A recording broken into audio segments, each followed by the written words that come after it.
Hey guys, what was supposed to be a standard Sunday showdown at Iowa Speedway turned into one of the most explosive, drama-filled NASCAR races of the season. Instead of routine restarts and clean passes, fans got fireworks, feuds, and a whole lot of wreck sheet metal.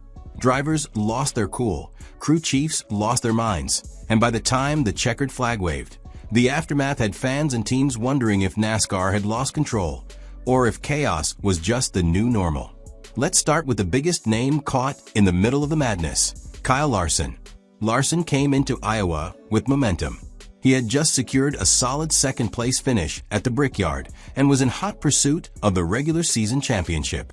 Everything was lining up until the wheels, figuratively and almost literally, came off. His trouble began early when he found himself constantly door-to-door with his Hendrick Motorsports teammate Chase Elliott. On restart after restart, the two teammates kept colliding, as if they were locked in a grudge match rather than racing for the same team. The tension was visible, and the contact was costly. Things only got worse when Larson ended up battling Christopher Bell for sixth. Bell, never one to back down, bumped Larson aggressively, knocking him out of rhythm and back a few spots. Then Ross Chastain capitalized, adding another hit to Larson's battered number 5 car. Suddenly, Larson found himself spinning through the field like a pinball, and his frustration erupted over the radio. Fucking every single expletive, damn it. That wasn't the end of it. Just minutes later, Bell spun out in a separate crash, and Larson was still fuming. How much expletive room do I have to leave people? Crew chief Cliff Daniels tried to calm him down, but Iowa was relentless. Larson had to slam his brakes to avoid another spinning car, damaging his nose in the process. Then came another tangle, this time with Ty Dillon. The snowball just kept rolling. By the time it was all over, Larson crossed the line 28th, a devastating finish that dropped him 45 points behind championship leader William Byron. Yes, another teammate. And if Larson's race was bad, it was tame compared to what came next. If there was one name on everyone's lips after Iowa, it was Carson Hocevar. And not because he won the race. He didn't. He finished a respectable 8th. But it's the way he got there, and who he took out along the way, that made him public enemy number 1. Early in the race, Hocevar got loose under Zane Smith, sending Smith hard into the wall and wrecking his car. That crash put Smith at the back of the field and effectively ended his day. But Smith wasn't done. He tried to retaliate later in the race, but missed. Hocevar, never one to miss an opportunity to antagonize, coolly responded over the radio. Nice try. If that wasn't enough, Hocevar's post-race interview ignited the next firestorm. After praising his team for battling through adversity, he was interrupted mid-sentence by Smith's furious crew chief Ryan Berganti, who exploded on live TV. Hey, when are you going to learn to expletive drive, dude? I mean, you wiped us the expletive out. According to reports, Berganti didn't stop there. He continued backstage, allegedly telling reporters, "Our car is expletive wrecked because Hocevar drives like a expletive." Hocevar? He didn't flinch. He didn't argue. He just went online and did what he does best, troll everyone. He posted an Instagram photo of a take number ticket dispenser, like the kind you'd find at a deli, with the caption, "Please take a number." And the background song? Drake's It Gaff. Clear message, he's not sorry. And he's not changing. If Carson Hocevar pushing Zane Smith was controversial, what happened next might be even more telling about how far tensions have boiled. Shane Van Gisbergen, known for his icy cool demeanor and surgical precision on road courses, finally cracked under pressure. Late in the race, with SVG battling Joey Logano for position, Hocevar came in like a wrecking ball.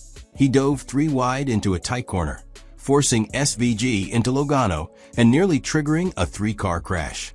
SVG radioed in uncharacteristically angry. "Hey, go apologize to the 22. That wanker in the 77 just shoved it 3 wide." That's not something you often hear from the calm Kiwi. The fact that Hocevar brought that out of him says it all. And yet, Hocevar kept climbing up the leaderboard. Meanwhile, Bell and Tyler Reddick would be collected in a later wreck, one of many chaotic crashes that defined the race. When you zoom out from the fender bending and radio meltdowns, Iowa represents something much bigger. NASCAR is in the middle of a culture clash. And it's not just about old school versus new school. It's about respect versus relevance. Drivers like Kyle Larson are frustrated that clean racing doesn't seem to matter anymore. Teammates are racing each other like enemies. Meanwhile, the new generation, personified by Hocevar, is racing aggressively, unapologetically, and dangerously close to recklessly. And NASCAR has a decision to make. Does it want to rein things in or let the chaos fuel the headlines? Because chaos is getting attention. Hocevar is quickly becoming the sport's most polarizing figure, and he might be exactly what NASCAR needs. He's fast. He's fearless. He's controversial. He's everything social media thrives on. But there's a price. Crew chiefs are exploding in interviews. Drivers are losing their tempers. Teammates are colliding. And guys like Larson are seeing their championship hopes derailed not by engine failure, but by sheer madness. So what happens next? That's the million-dollar question. Will NASCAR penalize Hocevar for his aggressive driving? Will Zane Smith come back swinging at the next race?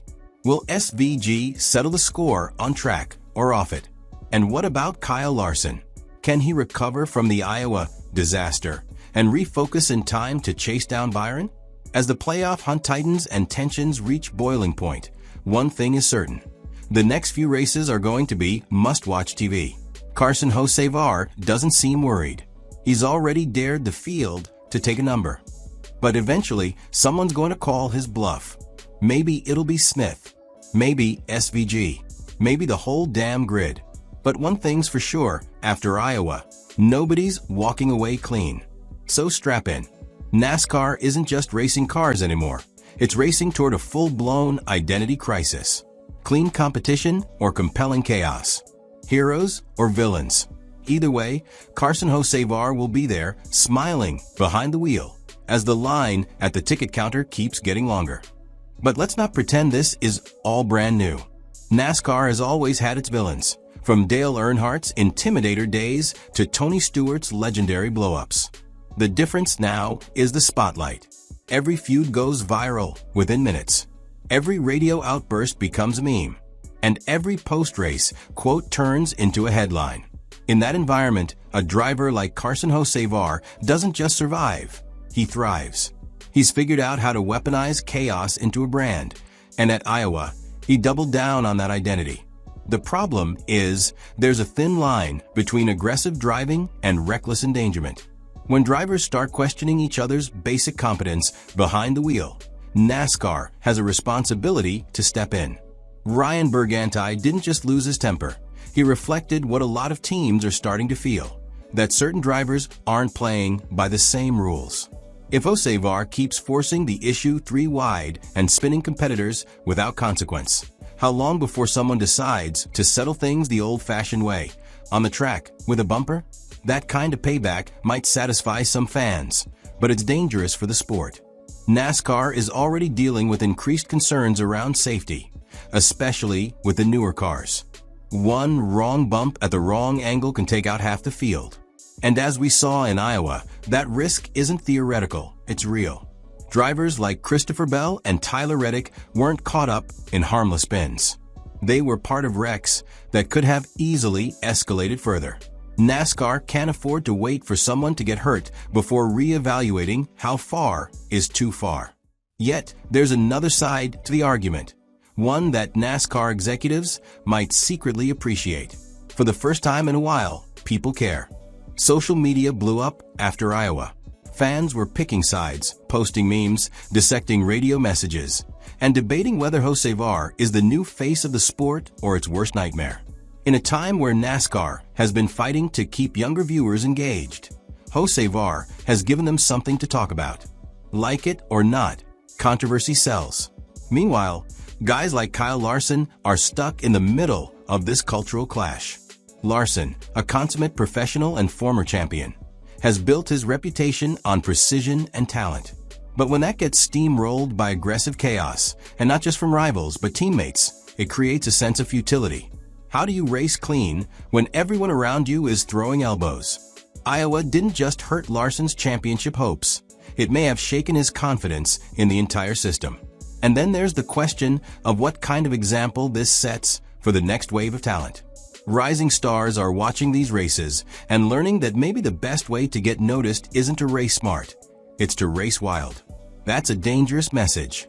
If being the bad boy gets you a top 10 finish, a viral post, and a segment on every sports show, why wouldn't others follow Hocevar's lead? NASCAR has to be careful not to let short-term buzz compromise long-term respect. Ultimately, Iowa was a turning point, not just for the season, but maybe for the sport itself. NASCAR is standing at a crossroads: clean, disciplined racing or entertaining bedlam. And right now, it's leaning heavily toward the latter.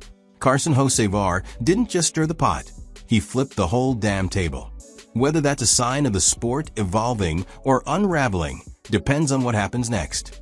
But one thing's for sure, with rivalries burning and grudges piling up, the road to the playoffs is about to get even wilder.